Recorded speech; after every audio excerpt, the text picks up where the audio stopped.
कहले जल ए पिया अरे कहले जल ए पिया अरे कहले जल ए पिया दया बही बाहरी बाबू मरिया कहले जल ए पिया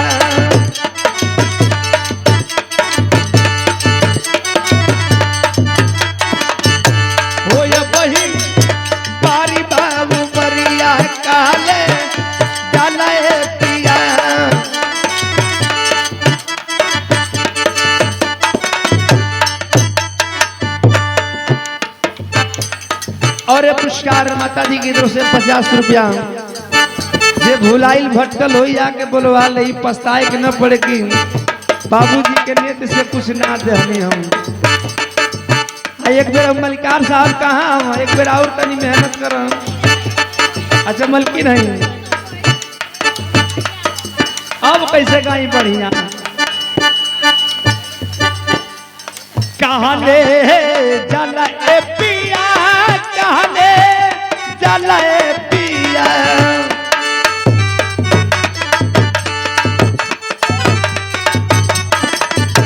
वो कहले जल ए पिया दया बही बारी बाबू मरिया या बही बारी बाबू मरिया कहले जल ए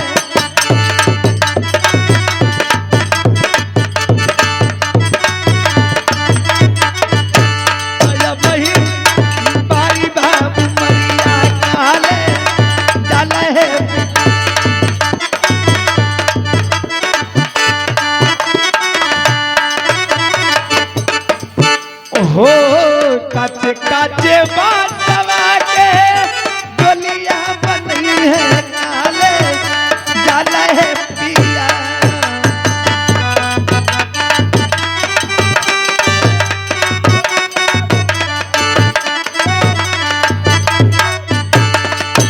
हो काचे काचे बासवा के गोलियां बनी है काले जल है पिया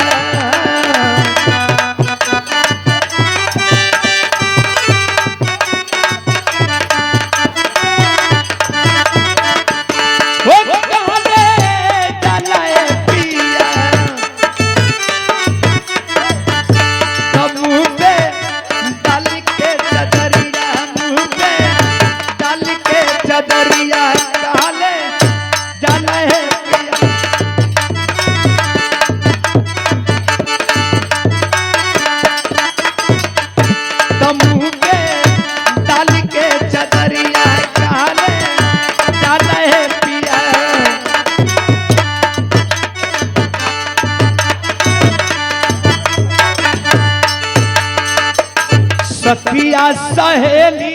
मिली डोलिया उठी है कहले जल ए पिया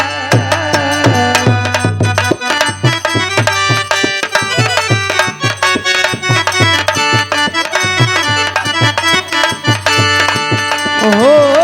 सखिया सहेली मिली डोलिया उठी है कहले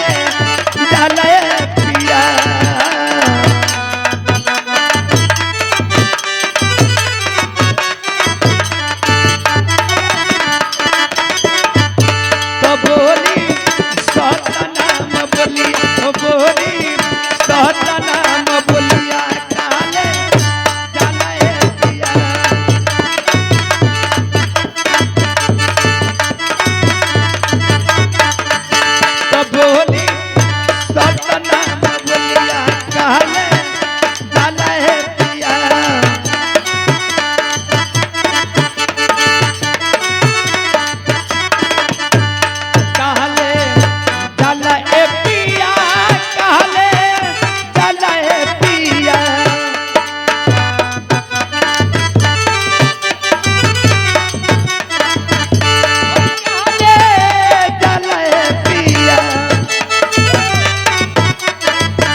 ले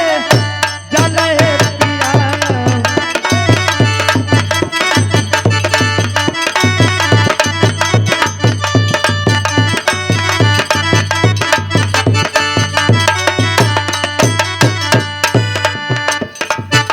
माई कहियरवा